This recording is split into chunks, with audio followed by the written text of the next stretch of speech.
ചില നാളുകളായി വെള്ളയുടെ കിളിയൂരിൽ ഒരപ്പനെ മകൻ വെട്ടിക്കൊന്ന വാർത്ത ഭയങ്കര ചർച്ചയാണ്. പല രീതിയിലും അത് ചർച്ച ചെയ്യുകയും പല രീതിയിലും അതിനെ വിശദീകരിക്കുകയും ചെയ്തിട്ടുണ്ട്.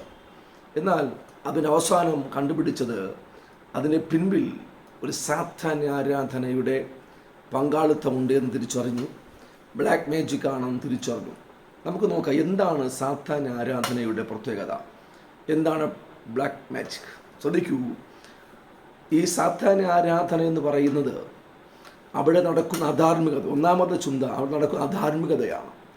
ഇത് എന്താണ് ഈ സാത്താന്യ ആരാധനയ്ക്ക് പോകുവാനുണ്ടാകുന്ന പ്രേരണ? നിങ്ങൾക്കറിയാമോ, തിരുവനന്തപുരത്ത്, കൊച്ചിയിൽ സുലഭമായി സാത്താന്യ ആരാധന നടക്കുന്നുണ്ട്. എങ്ങനെയാണ് ഈ സാത്താന്യ ആരാധനയിൽ ആകർഷിക്കപ്പെടുന്നത് നോക്കാം.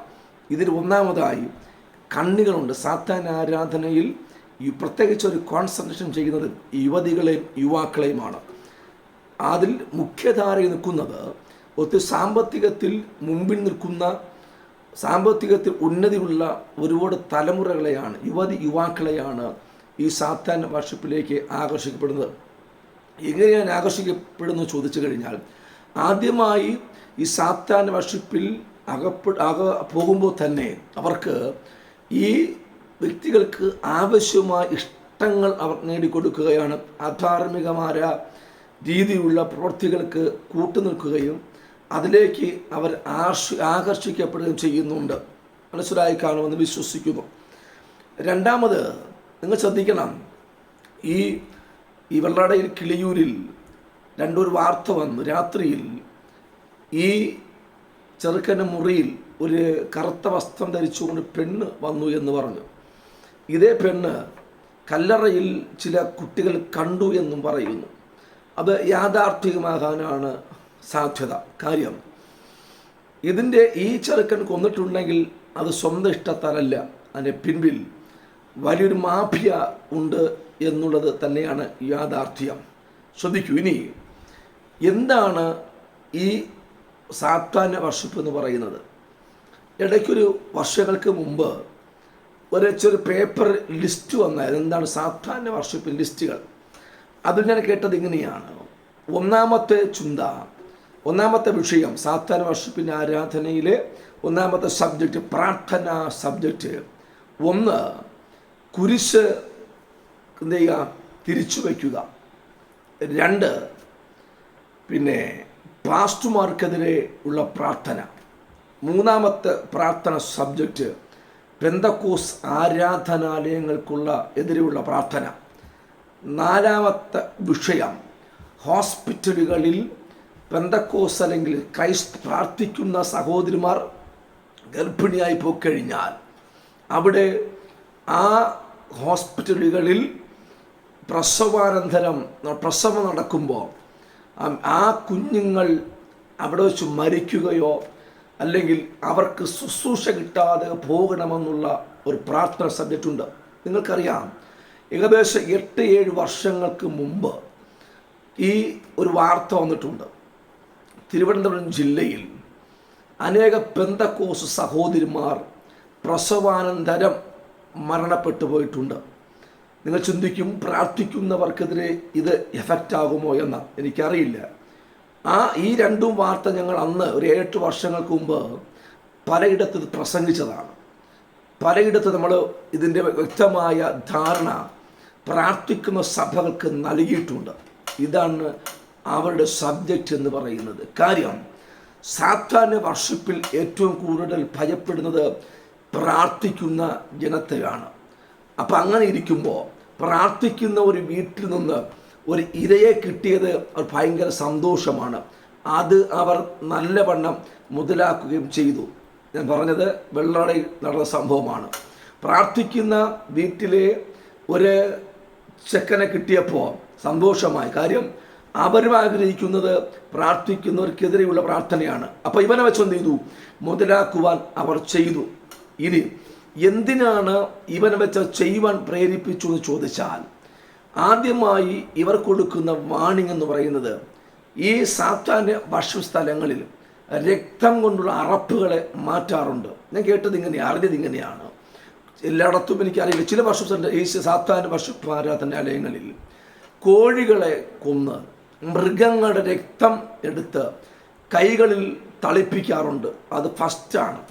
രണ്ടാമത്, ഇവിടെ കൈകളെ സ്വന്തമായിട്ട് ആയുധം കൊണ്ട് മുറിവേൽപ്പിച്ചിട്ട് ഈ രക്തം ഈ കൈയുടെ രക്തം ഈ സാത്താന്യ വർഷിപ്പിൽ വച്ചിരിക്കുന്ന പ്രതിമയുണ്ട്, അതിലേക്ക് ഒഴിപ്പിക്കും. ഇത് അവരുടെ അടുത്ത ഒരു ധാരണയാണ്. എന്ന് രണ്ട് കാര്യത്തിനകത്തുണ്ട്. ഒന്ന്, ഇവർക്ക് രക്തത്തോടുള്ള അറപ്പ് മാറ്റുക എന്നുള്ളത്. രണ്ടാമത്, സാത്താനെ പ്രീതിപ്പെടുത്തുക എന്നുള്ള രീതിയിലുമാണ് ഈ സാത്താന്യ വർഷിപ്പിൽ ആരാധന സ്ഥലത്ത് സ്വന്തമായി ബെഡ് മുറിച്ച് ചെയ്യുന്നത്. അടുത്ത ചിന്ത, ഈ ബെഡ് മുറിപ്പിച്ച് ബ്ലഡ് കാണുമ്പോൾ ഇവർക്ക് എന്തുണ്ടാകും? മടുപ്പ് മാറും, രക്തത്തോടുള്ള ഭയം മാറും, രക്തത്തോടുള്ള അറപ്പ് മാറും. അടുത്ത്, ഇതിൻ്റെ ഡേഞ്ചറസ് അവസ്ഥയുണ്ട് എന്ന് പറഞ്ഞാൽ അവസാന ഡേഞ്ചർ സിറ്റുവേഷൻ എന്ന് പറയുന്നത്, ഈ സാത്താന്യ ആരാധനാലയങ്ങളിൽ കളിമണ്ണ് പ്രതിമകൾ ഉണ്ടാക്കാറുണ്ട്. പ്രതിമകൾ ഉണ്ടാക്കിയിട്ട് ഈ സാത്താന്യ വർഷിപ്പിൽ വരുന്ന എല്ലാവർക്കും ധാരണയില്ല. അത് സെലക്റ്റീവായ ചിലർ ഇവർ കയ്യിലെടുത്തിട്ട് എനിക്ക് തോന്നുന്നു സെലക്റ്റീവ് എന്നവിടെ പറയുമ്പോൾ ഞാൻ വിശ്വസിക്കുന്നതായിരിക്കാം, പ്രാർത്ഥനയുള്ള ക്രൈസ്തവ ഭവനങ്ങൾ വരുന്ന ഇതുപോലുള്ള യുവാക്കളെ ആയിരിക്കാം സെലക്ട് ചെയ്തതിന് ശേഷം കളിമണ്ണിലുണ്ടാക്കിയ പ്രതിമകളെ എന്ത് ചെയ്യാറുണ്ട്? കഴുത്ത് വെട്ടി ശീലിപ്പിക്കാറുണ്ട്. എന്ന് പറഞ്ഞാൽ കൊല്ലുവാനുള്ള അറപ്പ് അവർ മാറ്റിയെടുക്കുന്നുണ്ട്. ശ്രദ്ധിക്കൂ, ഇത് സാത്താന്യ വർഷിപ്പ് ആരാധന സ്ഥലങ്ങളിൽ, സാത്താന്യ ആരാധനയിടങ്ങളിൽ കൊടുക്കുന്ന ഒരു പ്രാക്ടീസാണ്. എന്തിനാണെന്നറിയാമോ? ഇത് ആദ്യം അവൻ വീട്ടിൽ നിന്ന് പുറത്താകണം. അതിനാണ് അവർ ചെയ്യുന്ന പരിപാടി. അവർ ഏകദേശം അത് വിജയിച്ചിട്ടുണ്ട്. പിന്നെ ഈ സാത്താന്യ ആരാധന സ്ത്രീകളെ ഒരു മാക്സ് ഉപയോഗിക്കാറുണ്ട്. ഏകദേശം 25 22 വയസ്സ് പ്രായത്തിനകത്തുള്ള അനേക പെൺകുട്ടികൾ ഇന്ന് ഈ റാക്കറ്റിനകത്ത് കൊടുക്കപ്പെട്ടിരിക്കുന്നു.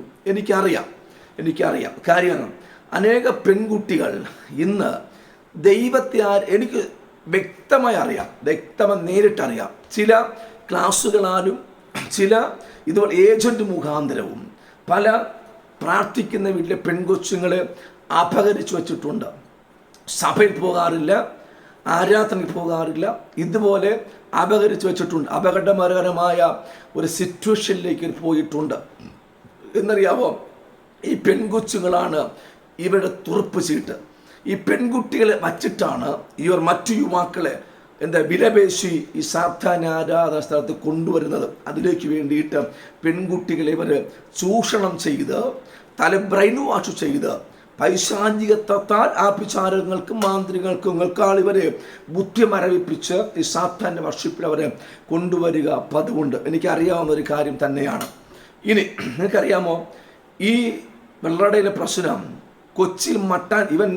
കൊച്ചിയിൽ പഠിക്കാൻ പോകുന്ന സമയത്താണ് സിനിമ ഷൂട്ടിംഗ്, അല്ലെങ്കിൽ ആ പഠിക്കാൻ പോകുന്ന സമയത്തിന് ശേഷം ആണ് ഇത് സംഭവിക്കുന്നത്. അത് വാർത്തകൾ ശ്രദ്ധിച്ചോണം. എൻ്റെ വീട്ടുകാർ പറഞ്ഞ വാർത്ത, ഇവൻ കൊച്ചിയിൽ പോയിട്ട് വന്നതിന് ശേഷം ഇവൻ സഭയിൽ പോയില്ല എന്ന ഉണ്ടോ. അപ്പം അതുവരെ ഇടയ്ക്കിടെ സഭയിൽ പോയിക്കൊണ്ടിരുന്ന നമ്മൾ ചെറുക്കണം. അപ്പോൾ ഈ കൊച്ചിയിൽ പോയിട്ട് വന്നതിന് ശേഷം ഇവൻ എന്ത് ചെയ്തില്ല? സഭയിൽ ആരാധനയ്ക്ക് പോയില്ല, അവിടെ ബ്ലോക്ക് ചെയ്തു അവർ. ഇനി ഇതിൻ്റെ പിൻപിൽ ഈ റാക്കറ്റുള്ള സത്യമാണ്. കൊച്ചിയിലെ മട്ടാഞ്ചേരിയിൽ കൊച്ചിയിലാണ് ഈ ചെറുക്കൻ പഠിക്കാൻ പോകുന്നത്. കൊച്ചിയിലെ മട്ടാഞ്ചേരിയിലെ സാത്താന്യ വർഷിപ്പ് സെൻറ്ററിൽ ഇവന് അവിടെ അംഗത്വമുണ്ട്. അവരുടെ ഒരു ഭയങ്കര ഗൈഡൻസ് ഈ കൊലപാതകത്തിൻ്റെ പിൻപിൽ ഉണ്ടായിട്ടുണ്ട്. ഇനി ഇത് പല പോലീസുകാർക്കും അറിയാം, പല അധികാരികൾക്കും അറിയാം. ഞാൻ ഇവിടെ പറയുമ്പോൾ പല ഉന്നതന്മാരുടെ മക്കളും പല ഉന്നത നിലനിൽക്കുന്നവരുടെ തലമുറകൾ ഈ റാക്കറ്റിനകത്ത് അകപ്പെട്ടിട്ടുണ്ട്. എന്ന് ശ്രദ്ധിക്കണം. പോലീസ് വിചാരിച്ചാൽ ഈ റാക്കറ്റിനെ നശിപ്പിക്കാൻ പറ്റാത്തതുകൊണ്ടൊന്നുമല്ല. കാര്യം ഇതെല്ലാം വിശാലമായി ഒന്നുമില്ല, ചില സെലക്ട് പ്രദേശങ്ങളിൽ മാത്രമാണ് ഉണ്ടാകുന്നത്. തിരുവനന്തപുരത്ത് കേശവദാസപുരം ലൊക്കേഷനിൽ വർഷങ്ങൾക്ക് മുമ്പ് രണ്ടാമത്തെ സാത്താന വർഷം ഉണ്ടായിരുന്നു. എനിക്കതറിയാമുള്ളതാണ്. അപ്പോൾ ഇപ്പോൾ അവിടെ അതുണ്ട് എനിക്ക് തോന്നുന്നില്ല. അവിടെ വികസനം വന്നപ്പോൾ അത് മാറിയിട്ടുണ്ട് അവിടെ നിന്ന്. ഇപ്പോൾ തിരുവനന്തപുരം വിട്ടിട്ട് കൊച്ചി മട്ടാഞ്ചേരിയിൽ ഇതിൻ്റെ സുലഭമായ ഏരിയ ഉണ്ട്. ഇനി തിരുവനന്തപുരത്ത് ഇല്ല എന്നുള്ളതല്ല, ഞാനത് വ്യക്തമായി വിശദീകരിക്കുന്നില്ല. എന്നാലും തിരുവനന്തപുരത്ത് ഉണ്ടെന്ന്. ഞാനൊരിക്കൽ ഒരു യാത്ര ചെയ്യുമ്പോൾ, എൻ്റെ കൂടെ രണ്ടുപേരുണ്ട്, ഞാൻ വേറെ ആവശ്യങ്ങൾക്ക് വേണ്ടി യാത്ര പോകുമ്പോൾ എന്നെ കൊണ്ടുപോകുമ്പോൾ വലിയൊരു വിഷയത്തിലേക്കാണ് ഞാൻ ആ വണ്ടി പോകുന്നത്. അപ്പോൾ ഞാനിരിക്കുമ്പോൾ എന്നെ പരിചയപ്പെടുത്തി. എൻ്റെ കൂടെ ഉള്ള ആൾ അവരുടെ കൊണ്ട് നിർത്താൻ പറഞ്ഞു. വണ്ടി ഇറങ്ങി, ഞാൻ വണ്ടി ഓടിക്കും, ഞാൻ വളരെ ഫ്രണ്ട് സീറ്റ് ലെഫ്റ്റ് സൈഡ് ഇരിക്കുക. അപ്പോൾ ഞാൻ സംസാരിച്ചു, എന്നെ വിളിച്ചു വരാൻ പറഞ്ഞു. അപ്പോൾ എന്നോട് ഈ പരിചയപ്പെടുത്തിയ ആളെന്നോട് ഇതാണ് ആരെയാമോ ചോദിച്ചു. ഞാൻ പറഞ്ഞു എനിക്കറിയില്ല. അപ്പോൾ പുള്ളി എന്നോട് പറഞ്ഞു ഇങ്ങനെയാണ്, ഇത് സാത്താന്യ. പുള്ളി നിൽക്കുന്ന സമയത്ത് എന്നോട് ആരെന്ന് പരിചയപ്പെടുത്തിയില്ല. ഓക്കെ, ഞാൻ ഷേക്കൻ കൊടുത്തു. ഞാൻ കാറിൽ കയറി തിരിച്ചു കയറി ഇരുന്നപ്പോൾ എൻ്റെ അടുത്ത് എൻ്റെ കൂടെ വന്ന അല്പം ഒരു അറിയപ്പെട്ട ആളാണ്. എന്നോട് ചോദിച്ചു ഇതാരോന്ന് അറിയാമോ ചോദിച്ചു. ഞാൻ പറഞ്ഞത് മനസ്സിലായില്ല. പുള്ളി പറയുന്നത് ഇത് ഈ ഏരിയയിലെ സാത്താന്യ വർഷിപ്പ് ലീഡറാണ്, കണ്ട സുഖനാണ്, നല്ല വലിയ വാഹനങ്ങളൊക്കെ ഉണ്ട്. ഈ ചിന്ത, ഈ മനുഷ്യൻ ഞാൻ പാസ്റ്ററാണെന്ന് പുള്ളി മനസ്സിലായി. ഞാൻ പരിചയപ്പെടുത്തുവാൻ ഇറങ്ങി. ഈ സാത്താൻ വർഷിപ്പ് ലീഡർ എനിക്ക് ഷേക്കൻഡ് വന്നു. പിന്നെ പുള്ളി ഷേക്കൻഡ് വന്നപ്പോൾ തന്നെ പുള്ളിക്ക് നിൽക്കാൻ പറ്റിയില്ല. പെട്ടെന്ന് എന്നെ അവോയ്ഡ് ചെയ്യാൻ പുള്ളിക്കാരൻ ശ്രമിച്ചു. എനിക്ക് അപ്പം മനസ്സിലായില്ല. കാറിനകത്ത് കയറി ഇതാരാണെന്ന് ഈ വ്യക്തി പറഞ്ഞപ്പോൾ മനസ്സിലായി. ഇത് പുള്ളി എന്നെ അവോയ്ഡ് ശ്രമിച്ചത്, എന്നെ ഒന്ന് മാറ്റി നിർത്തിയത് സാത്താൻ്റെ ആരാധനയിൽ ലീഡുള്ള ഇവൻ്റെ ഉള്ളിൽ പിശാചാണ് എനിക്കെന്ന് പിന്നെ മനസ്സിലായി. എന്നിട്ട് ഞാൻ കുറച്ചുകൂടെ യാത്ര ചെയ്ത് വരുമ്പോൾ അല്പം കുറച്ച് നേരം ഞങ്ങൾ കാറിട്ട ഏരി വെയിറ്റ് ചെയ്തു. എന്നിട്ട് ഞാൻ ഇരിക്കുന്ന സ്ഥലത്ത് അപ്പോഴും എനിക്ക് അറിയില്ല സാത്താന വർഷിപ്പ് എന്ന് അറിയില്ല. എന്നാൽ ലൊക്കേഷൻ നോക്കിയപ്പോൾ ഈ പുള്ളിക്കാരൻ ഇറങ്ങിപ്പോകുന്നത് ഒരു എന്താ പറയുക അടിയിൽ നിലയുള്ള ഒരു ഭവനത്തിലേക്കാണ് ഇറങ്ങി പോകുന്നത്. അവിടെ മൊത്തം ബെന്തോസാണ്, ലോക്കാണ്, ഗ്ലാസുകൾ ഇട്ട ജന്നലുകളാണ്. അവിടെ എന്ത് നടന്നാലും പുറത്താരും അറിയത്തുമില്ല. ഇത് ഞാൻ വണ്ടിക്ക് തിരിച്ചു വന്നപ്പോൾ ഇതെല്ലാം പറഞ്ഞ് മനസ്സിലായി. അപ്പോൾ അവിടെ അതിനുള്ള സൗകര്യമാണ് അവർ ഒരുക്കിയിരിക്കുന്നത്. ഇനി കേട്ടുകൊള്ളൂ, അതിൻ്റെ താമസിക്കുന്ന വാടകക്കാരാണ് എന്ന് പറഞ്ഞാൽ ദൂരത്ത് ജോലിയുള്ളവരാണ് താമസിക്കുന്നത്. നമുക്കറിയാം അവരങ്ങോട്ട് താമസിക്കുന്ന അപ്പുറത്ത് എന്ന് നടക്കുന്ന അറിയത്തില്ല. എന്ന് പറഞ്ഞാൽ അവിടെ ഞാൻ അറിഞ്ഞത് ഇങ്ങനെയാണ്, എല്ലാ ദിവസവും വൈകുന്നേരം പെൺകുട്ടികളും ആൺകുട്ടികളും വൈകുന്നേരം ഇവിടെ വരാറുണ്ടെന്ന് എനിക്കറിഞ്ഞു. ഒത്തിരി വർഷമായി കേട്ടോ ഞാൻ സംഭവം ഞാൻ ഇപ്പോഴാണെങ്കിൽ ഞാനത് പൊക്കിയാണ്. ശ്രദ്ധിക്കൂ. അപ്പോൾ വർഷങ്ങൾക്ക് മുമ്പ് അപ്പോൾ തിരുവനന്തപുരത്ത് ഈ സാത്താന്യ വർഷിപ്പ് സുലഭമായി നടക്കുന്നുണ്ട്. പറഞ്ഞത് ഇവൻ്റെ പിൻപിലുള്ള മോട്ടീവ്, ഇവർ ചെയ്യുവാൻ പ്രേരിപ്പിച്ചത് മട്ടാഞ്ചേരിയിലെ സാത്താന്യ വർഷിപ്പ് സെൻറ്റർ തന്നെയാണ് ഇവർ ചെയ്യാൻ പ്രേരിപ്പിച്ചത്. ഇനി എന്തിനാണ് അപ്പനെ കൊന്നു എന്നറിയാമോ? അതിന് പിൻപിലൊരു സംഭവമുണ്ട്. ഇവനെ ഒരു റീസൺ മാത്രമാണ് പറയുന്നത്. പക്ഷെ ഇവർ ആരാധനയിൽ പ്രത്യേകത, ഇവൻ്റെ ഉള്ളിനകത്ത് പൈശാചികത്വത്തെ ആവാഹിച്ചിട്ട് പൈശാചികത കടത്തിവിട്ടിട്ട് കുടുംബത്തിനകത്ത് ആരാണോ മുമ്പിൽ നിൽക്കുന്നത് അവരെ കൊല്ലുക. അറപ്പില്ല, കണ്ടോ, അവൻ അറപ്പും തോന്നിയിട്ടില്ല. വാർത്ത കേട്ട് കാണും. ഇവൻ വായിച്ചത് കൊന്ന് ഇവൻ്റെ അപ്പൻ ജോസ് മരിക്കുന്നത് വരെ ഇവൻ സംസാരിച്ചിട്ടില്ല. അതിൻ്റെ സ്റ്റഡിയാണ് അതിൻ്റെ. പിന്നെ ഇവന് അറപ്പുണ്ടായില്ല, വെറുപ്പ് മാത്രമാണ് ഉണ്ടായത് അപ്പൻ്റെ അടുത്ത്. കാര്യം അകത്തെ സ്റ്റഡിയാണ്. റൂമിൽ പരിശോധിച്ചത് കണ്ടു കാണും. ചില ആയുധങ്ങൾ, വളഞ്ഞ ആയുധങ്ങൾ മുടി ഒരിടത്ത് കൂട്ടിച്ചിട്ടിരിക്കുകയാണ്. പിന്നെ ചില പ്രതിമകൾ ഉണ്ടാക്കി വെച്ച് കളിമണ്ണും, ഇതൊക്കെ ഇതിൻ്റെ ഭാഗമാണ്. മുടിയെന്ന് പറഞ്ഞാൽ നമുക്ക് ആഭിചാരങ്ങൾക്ക് കൂടുതൽ മുടി ഉപയോഗിക്കാറുണ്ട്. വ്യക്തിപരം അറിയാമെന്നുള്ളതുകൊണ്ട് പറയുന്നതാണ്, ഉപയോഗിക്കാറുണ്ട്. എല്ലാവരും ഉപയോഗിക്കാറില്ല, ഏകദേശം ആൾക്കാർ ഇത് ഉപയോഗിക്കാറുണ്ട്. അപ്പം ഇതിൻ്റെ പിന്നെ വ്യക്തമായി ഈ സാത്താന്യ വർഷിപ്പിൻ്റെ എന്നുണ്ട് ഒരു ഭയങ്കര പ്രലോഭനം ഇതിൻ്റെ പിറകിനകത്തുണ്ട്. അവർ ഇനി ഇവനെ വ്യക്തമായി എന്തിനുപയോഗിച്ചു എന്ന് ചോദിച്ചാൽ അവർ അജണ്ട കറക്റ്റാണ്. വർഷങ്ങളായി പ്രാർത്ഥിക്കുന്ന അവർ കാത്തിരുന്ന ഇരയെ കിട്ടി. എങ്ങനെയാ? പ്രാർത്ഥിക്കുന്നവൻ്റെ വീട്ടിലാണ് ഈ വളരുന്നു എന്നും ആ വീട്ടിൽ ഒരു ഇൻസിഡൻറ്റ് ഉണ്ടാക്കുകയെന്നും അവിടെ സാത്താൻ്റെ ഇവർക്കറിയാമല്ലോ, ഉറപ്പായിട്ട് ഇവർക്കറിയാം. കൊന്നു കഴിഞ്ഞാൽ പോലീസ് വരുമെന്നും സാത്താൻ്റെ വർഷിപ്പിൻ്റെ ആരാധനയുടെ കാരകത്തുണ്ടെന്നും അവർ സെർച്ച് ചെയ്യുമെന്നൊക്കെ അവർ അറിയാമല്ലോ. എന്നിട്ട് ചെയ്യിപ്പിച്ചറിയാവോ? ഇവരുടെ ശക്തി അറിയിക്കുക എന്നും പ്രാർത്ഥിക്കുന്ന വീട്ടിലും ഞങ്ങൾ ഇത് ചെയ്യുമെന്ന് അറിയിക്കാൻ വേണ്ടിയിട്ടാണ് ഇത് ഇവിടെ അവൻ ഉപയോഗിച്ചത്. വ്യക്തമായ അത് തെളിവോടുകൂടെയാണ് ഞാനിത് പറയുന്നത്. അതുകൊണ്ട് പ്രിയമുള്ളവർ, ഈ സാത്താന്യ വർഷ പ്രലോഭനങ്ങളിൽ കുഞ്ഞുങ്ങൾ അകപ്പെട്ടു പോകുവാൻ പാടില്ല. നിങ്ങൾ തലമുറകളെ നന്നായി എന്ത് ചെയ്യണം? പറഞ്ഞ് മനസ്സിലാക്കണം. അവർക്കുണ്ടാകുന്ന വ്യതിയാനങ്ങൾ, മാറ്റങ്ങൾ വരുമ്പോൾ അപ്പനമ്മ കണ്ടുകൊണ്ടിരിക്കരുത്.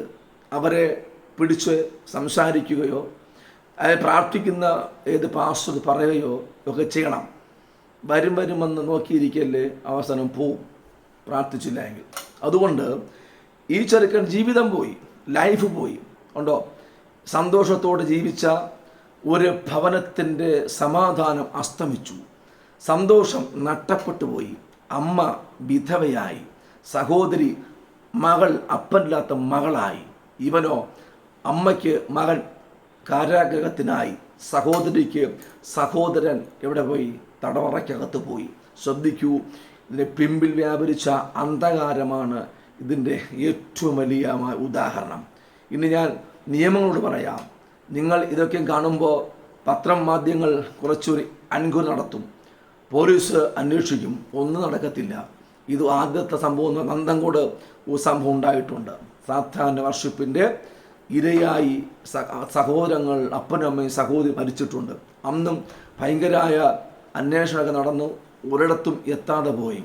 അതുകൊണ്ട് ഇപ്പം ഞാൻ പറയുന്നത് അങ്ങ് എന്താ പറയുക, പോലീസ് അധികാരികൾക്ക് എത്തിക്കണമെന്നല്ല, കേൾക്കുന്നവർ ജനത്തിന് ബുദ്ധി ഉണ്ടാകുവാൻ, ചിന്തിക്കുവാൻ, ഇതുപോലുള്ള കുരുക്കിൽ അകപ്പെട്ടു പോകാതെ മടങ്ങി വരുവാനുള്ള ഒരു ബുദ്ധി തലമുറകൾക്ക് ഉപദേശിച്ചു കൊടുക്കണം.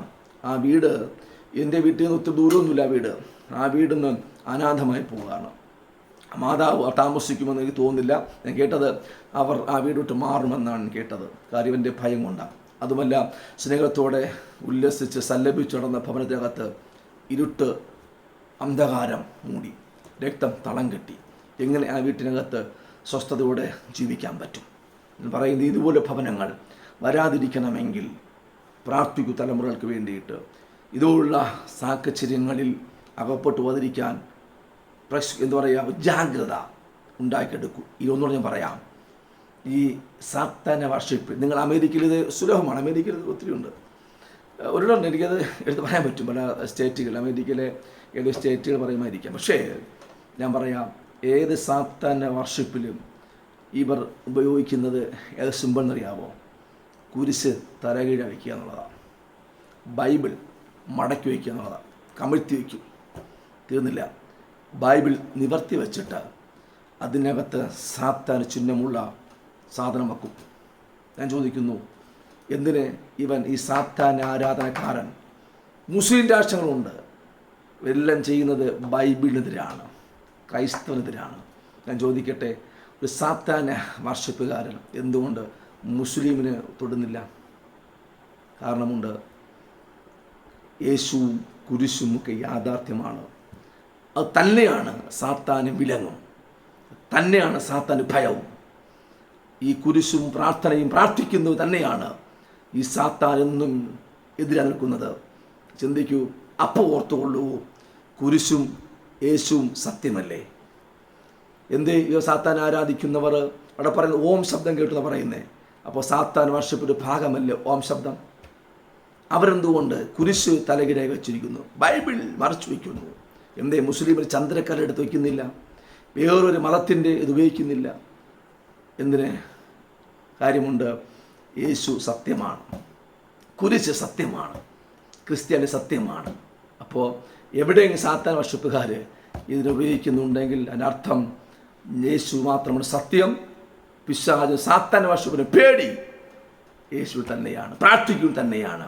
ഓർത്തുകൊള്ളൂ, നിയമങ്ങൾ എഴുന്നേറ്റാൽ അല്പം കടിച്ചമർത്താം, നമുക്ക് പ്രാർത്ഥിക്കാം. അതുകൊണ്ട് യേശു മാത്രം സത്യമെന്ന് പക്ഷേ സാത്താൻ വർഷപ്പ് ചെയ്തെന്നറിയാവോ? ഈ പ്രാർത്ഥിക്കുന്ന വീട്ടിൽ അവൻ ജയോത്സവം കൊണ്ടാടി നാം വിചാരിക്കുമ്പോൾ ലോകം തിരിച്ചറിയുന്നു ഇല്ല, യേശുവാണ് സത്യമെന്നും അതിനെതിരെയാണ് ഇവന്മാരുടെ ആരാധനയെന്നും ഇവന്മാർ എന്ത് ചെയ്യുന്നു? തെളിയിച്ചു. നമ്മൾ കല്ലെറിയാറുണ്ട്.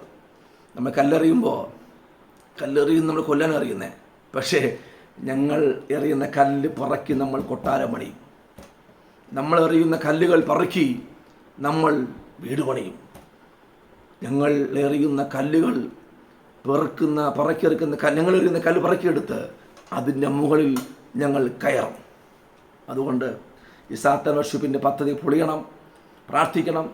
ദേവദാസന്മാർ ഈ സോഷ്യൽ മീഡിയ നിന്നുകൊണ്ട് അവരെ കുറ്റം പറയുന്ന പരിപാടി നിർത്തിയിട്ട് ദൈവത്തെ പ്രാർത്ഥിക്കൂ. ദൈവം നിങ്ങൾ സഹായിക്കട്ടെ. God bless you.